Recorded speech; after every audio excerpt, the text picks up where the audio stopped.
Mon enseignant m'a dit, Fabrice, il faut laisser le dessin d'art parce que c'est pas pour toi. Mais il m'a dit ça m'a touché, mais j'ai...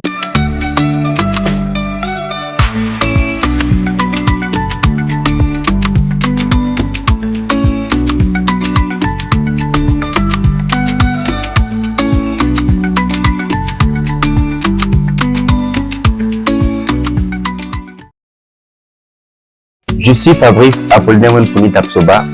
Je suis artiste dessinateur spécialisé dans les portraits tranquillistes.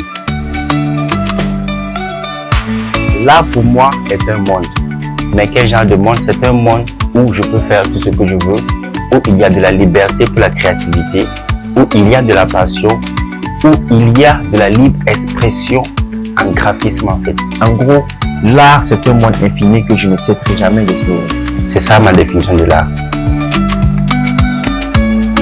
Ce qui m'a poussé à devenir artiste plasticien, c'est la passion. J'ai découvert le monde de l'anime premièrement. J'ai commencé à dessiner des dessins que je voyais à la télé. Puis j'ai suivi une formation.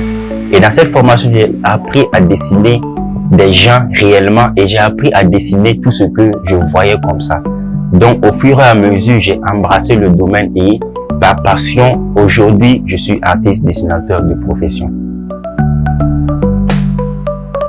Alors les matériaux que j'aime beaucoup plus, c'est le crayon et le stylo. J'aime le stylo parce que je l'utilise pour pointiller. Le crayon, je l'utilise pour faire les esquisses, pour faire les croquis, afin de pouvoir pointiller.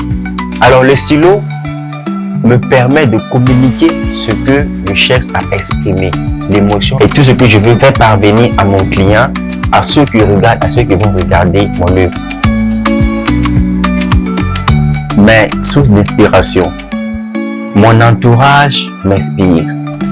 La musique m'inspire. Ce que je vois m'inspire. Alors moi, je suis quelqu'un de nature qui aime ce qui est différent. La différence m'amène à vraiment essayer de transcender mes limites et j'essaie toujours de créer, de rentrer dans la différence pour voir ce que ça donne et aussi de créer quelque chose de nouveau. Mon milieu influence mon travail artistique de la meilleure manière possible, mais aussi de la mauvaise manière possible.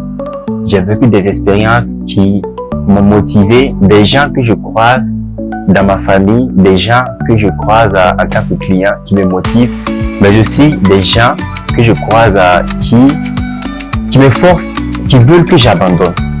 Et moi, j'ai des gens comme ma grande sœur, mon papa et tout ça qui m'encouragent maintenant en partageant mes publications, en me recommandant et puis voilà, et ils influencent vraiment le côté là et j'adore beaucoup.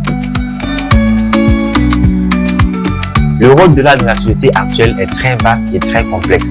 L'art évolue avec le monde et s'adapte avec l'évolution. Dans l'art, il y a de l'expression et de la communication.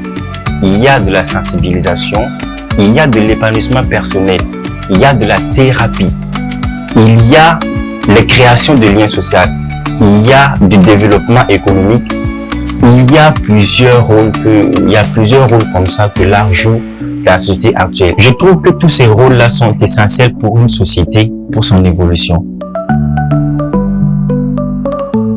Oui, je pense que l'art peut être un moyen de changement parce que l'art est un moyen de communication et on peut communiquer très facilement avec l'art de différentes manières en fait.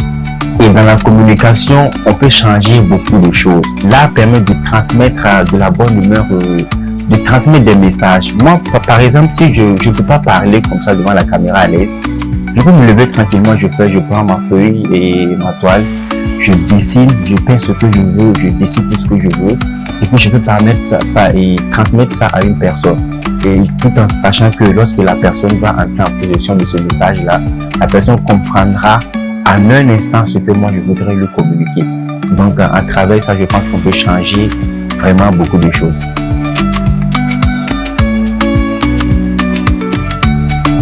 Oui, il y a eu des expériences, des événements qui ont marqué ma carrière artistique. Dès que j'ai fini ma formation en dessin portrait, je dessinais au crayon. J'ai montré ça à mon enseignant et mon enseignant m'a dit « Fabrice, il faut laisser le dessin d'art parce que c'est pas pour toi. » Mais il m'a dit ça m'a touché. Mais j'ai repris de la motivation dans ça. J'ai trouvé que non, il me met en défi. Donc, lorsque je suis reparti à la maison, je me suis remis en question. Je me suis demandé, mais pourquoi il me dit ça? Puis, je me suis dit, ok, je vais faire la différence. J'ai pris mon stylo, j'ai commencé à chercher des styles, puis j'ai commencé à pointer, j'ai pointé un style, j'ai montré, je me suis dit non, c'est très bien réussi. Alors je me suis dit, pourquoi ne pas essayer ça avec les portraits? J'ai essayé avec les portraits, j'ai pris des avis avec mon entourage, ils m'ont dit, waouh, c'est bien joli, c'est un style, ça peut être différent, je t'encourage beaucoup dans ce style-là. Donc, et voilà, et aujourd'hui, je suis artiste pointiste. L'événement qui m'a marqué, ce fut la première fois que j'ai pris l'initiative d'organiser pour la première fois mon exposition de dessin d'art portrait. Le 15 décembre 2024. Avant cette exposition-là, il y avait de la pression. Je n'arrive pas à me reposer assez. Tout juste après l'exposition, je dessinais les dessins, les deux premiers portraits, les deux premières commandes et les clients n'étaient pas satisfaits. J'en ai parlé à mon entourage et ils m'ont fait comprendre que non, il me faut du repos. Et tout juste après ça, j'ai récupéré de mes pleines compétences et j'ai recommencé à satisfaire ma clientèle. À tous les amoureux de l'art, à tous ceux qui aiment l'art, à tous ceux qui aiment, ceux qui valorisent la culture, à tous ceux qui aiment, ceux qui valorisent les talentueux Fabs Art et tout, je vous invite à vous abonner à StarVar. Partagez, likez, commentez et surtout laissez le pouce bleu. Merci.